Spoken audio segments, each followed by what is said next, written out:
사도행전 17장. 그 후 암피폴리와 아폴로니아를 경유하며 데살로니가에 오니 거기에 유대인의 회당이 있는지라. 바울은 습관대로 그들에게 가서 새 안식일에 걸쳐 성경을 가지고 그들과 변론하며 그리스도께서 고난을 당하셔야 했던 것과 죽은 자들로부터 다시 살아나셔야 했음을 설명하고 입증하면서 내가 여러분에게 전하는 이 예수가 바로 그리스도라고 하자 그들 가운데 몇 사람이 믿고 바울과 실라를 따랐으며 경건한 헬라인들의 큰 무리와 적지 않은 수의 저명한 부인들도 그리하니라. 그러나 믿지 않은 유대인들은 시기하여 시장터에서 불량배들을 데리고 와서 무리를 모아 온 성읍을 소란하게 만들고 야손의 집에 쳐들어가서 사도들을 백성에게로 끌어내려고 하더라. 그러나 그들을 찾아내지 못하니 야손과 다른 형제 몇 사람을 성읍의 행정관들 앞으로 끌고 가서 외치기를 세상을 소란케 한 자들이 여기에도 왔도다. 야손이 그 사람들을 맞아들였는데 이들은 모두 카이사의 법령을 거역하여 행하고 예수라는 다른 왕이 있다고 말하더이다 라고 하니라. 그때 백성과 성읍의 행정관들이 이런 말을 듣고 난처하게 되어 야손과 그 나머지 사람들로부터 보석금을 받고 나서 그들을 놓아주더라. 그러자 형제들이 즉시 바울과 실라를 밤에 베레아로 보내니 그들이 거기에 도착하여 유대인의 회당 안으로 들어가니라.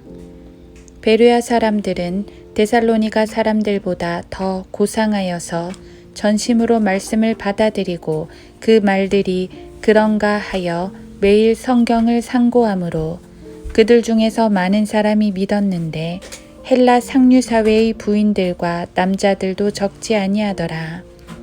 한편 데살로니가에 있는 유대인들은 바울이 하나님의 말씀을 베레아에서도 전하는 것을 알고 그곳까지 와서 무리를 선동하니라.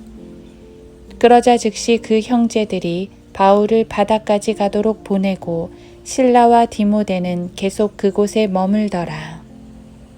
바울을 안내하여 아테네까지 데려간 사람들이 실라와 디모데도 가능한 한 속히 바울에게로 오게 해야 된다는 부탁을 받고 떠나니라. 그 후 바울이 아테네에서 그들을 기다리고 있는 동안 그 성읍이 전부 우상에게 바쳐진 것을 보고 그의 영이 그 안에서 몹시 괴로워하더라. 그리하여 그가 회당에서는 유대인과 경건한 사람들과 시장터에서는 날마다 그가 만나는 사람들과 토론하니라. 에피크로스 학파와 스토아 학파의 어떤 철학자들이 그를 만나니 몇몇 사람들은 말하기를 이 말쟁이가 무슨 말을 하고자 하는가 하기도 하고 또 다른 몇몇 사람들은 그가 이방신들을 전하는 자 같다 라고도 하니 이는 그가 예수와 부활을 그들에게 전파했기 때문이라. 그들이 그를 붙들어 아레오파고로 데리고 가서 말하기를 내가 말하는 이 새로운 교리가 어떤 것인지 알려주겠느냐. 내가 우리 귀에 어떤 이상한 것들을 들려주므로 이것들이 무슨 뜻인지 알고자 하노라고 하였더라. 그곳에 있는 모든 아테네인들과 타국인들은 그들의 여가를 어떤 새로운 것을 말하거나 듣는 데 외에는 아무것도 쓰지 아니하더라. 그러므로 바울이 마르스 언덕 한가운데 서서 말하기를 아테네 사람들이여 내가 보니 너희는 매사에 너무 미신적이니라. 지나가다가 너희가 섬기는 대상을 보았는데 알지 못하는 신에게 라고 새겨놓은 제단도 있었노라. 그러므로 너희가 알지 못하면서 섬기는 그 대상을 너희에게 알게 하리라. 세상과 그 안에 있는 만물을 지으신 하나님은 하늘과 땅의 주시니 그분은 사람의 손으로 만든 성전들에는 계시지 아니하시며 또한 무슨 필요한 것이 있는 것처럼 사람의 손으로 섬김을 받아야 되는 것도 아니시니 이는 그분이 만민에게 생명과 호흡과 만물을 주심이라. 또 하나님께서는 인류의 모든 족속을 한 피로 만드시어 온 지면에 살게 하시고 미리 계획하신 시기와 그들이 거주하는 경계를 정하셨으니 이는 주를 찾게 하려 함이라. 사람들이 하나님을 감지하려 하면 만나리니 그분은 우리 각 사람에게서 멀리 떨어져 계시지 아니하도다. 우리는 그분 안에서 살고 움직이며 존재하느니라. 너희 시인 중에 어떤 이들도 말한 바와 같이 우리도 그분의 자손이라 하였으니 우리가 하나님의 자손이라면 사람의 기술과 고안으로 주조한 금이나 은이나 돌이 하나님의 신격과 같다고 생각지는 말아야 할 것이라. 이 무지의 때에는 하나님께서 눈감아 주셨으나 이제는 어디에 살고 있는 어떤 사람에게도 회개하라고 명령하고 계시니라. 이는 하나님께서 선정하신 그 사람을 통하여 의로 세상을 심판하실 한 날을 정해 놓으시고 그를 죽은 자들로부터 살리시어 모든 사람에게 확증해 주셨음이라 고 하니라. 그 사람들이 죽은 자의 부활을 들을 때 어떤 사람들은 비웃고 어떤 사람들은 말하기를 이에 관해서 다시 듣겠다 고도 하더라. 그러므로 바울이 그들 가운데서 떠나더라. 그러나 몇몇 사람은 믿고 그에게 가담하였는데 그 중에는 아레오파고 사람 디오누시오도 있었고 또 다말이라고 하는 여인과 그들과 함께한 다른 사람들도 있더라.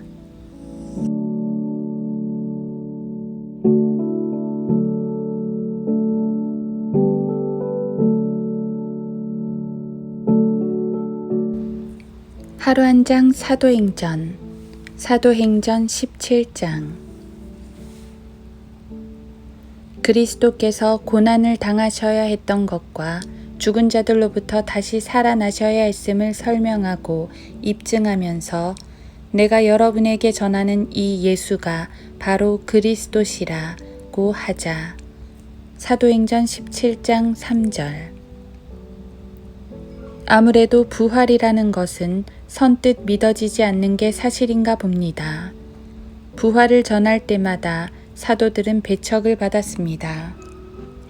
베드로도 그랬고 바울도 그랬습니다. 유대인들도 부활을 거절하고 이방인들도 거절합니다. 어찌 보면 죽으심을 전하는 건 그리 어렵지 않습니다. 인간이라면 누구나 죽기 때문에 예수님의 죽으심에 대해 듣게 되면 거부감을 드러내지 않습니다. 그분의 죽으심이 우리를 향한 하나님의 사랑이요 은혜라고 말하면 고개를 끄덕이기까지 합니다. 사랑함으로 희생하셨다는데 고마워하지 않을 사람이 어디 있겠습니까? 문제는 부활입니다. 부활은 상식을 초월하고 과학 법칙을 초월하며 모든 종교와 철학을 초월합니다. 도대체 어떤 인간이 죽음에서 살아날 수 있습니까? 그러니까 죽음을 이기고 살아난다면 그분은 보통 인간이 아닙니다. 전능한 신입니다. 성경은 그분을 하나님의 아들이라고 말씀합니다. 하나님의 아들, 즉 하나님이시기 때문에 부활할 수 있습니다. 따라서 부활을 전한다는 것은 그분이 하나님이심을 전하는 것입니다. 그리고 부활이 전제가 되어야 죽음도 의미가 있습니다. 아무리 사랑의 희생이면 뭐 합니까? 부활하지 못하는 일개 인간의 죽음으로서는 어떤 죄인도 구원할 수 없는데 말입니다. 십자가의 죽음이 고귀한 것은 그것이 하나님의 아들의 죽음, 하나님의 아들의 희생, 하나님의 아들의 피이기 때문입니다. 인간의 죽음은 인간을 구원할 수 없지만 하나님의 아들의 죽음은 모든 인류를 구원할 수 있습니다. 그러므로 부활을 증거하는 것은 그분이 그리스도이심을 증거하는 것입니다. 전능하신 하나님이요, 메시아요, 왕이요, 창조주요, 구속주요, 심판주이심을 전하는 것입니다. 이 사실 앞에 수많은 유대인들이 거절을 했습니다. 자기들이 못 박아 죽인 그분이 자기들의 왕이라는 사실을 인정하기 싫었기 때문입니다. 즉, 자기들의 죄를 인정하기 싫었던 것이지요.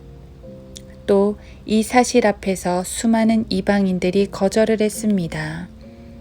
그분이 창조주요, 심판주이심을 인정하기 싫었기 때문입니다. 그분 앞에 자신들의 모든 죄들이 낱낱이 드러난다는 사실을 받아들일 수 없었던 것입니다.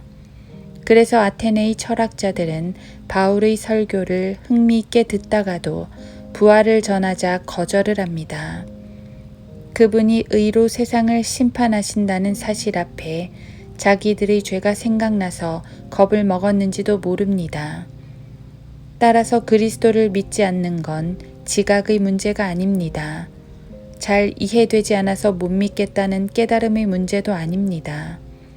믿고 싶은데 믿어지지 않는다고 변명해서도 안 됩니다. 그리스도를 믿지 않는 건 자기 죄가 드러날까봐 거절하는 것뿐입니다. 그분의 심판을 받기 싫은 것뿐이요. 그분의 다스리심을 받기 싫은 것뿐입니다. 하지만 우리가 인정하기 싫다고 그분이 왕이 되지 않으시는 건 아닙니다. 아무리 인정하지 않고 거절해도 그분은 저 높은 보좌에 앉으시어 죄인들을 심판하실 것입니다. 심판을 피하는 길은 단 하나, 거절하는 게 아니라 믿는 것입니다. 감사하게도 데살로니가와 베레아에서는 많은 이들이 믿었습니다. 우리도 주님을 믿고 순종을 합니다. 주님의 뜻과 다스리심에 순종한다면 주님은 선한 목자로서 우리를 이끄실 것입니다. 부활의 주님은 지금도 우리를 인도하시는 전능하신 하나님이십니다.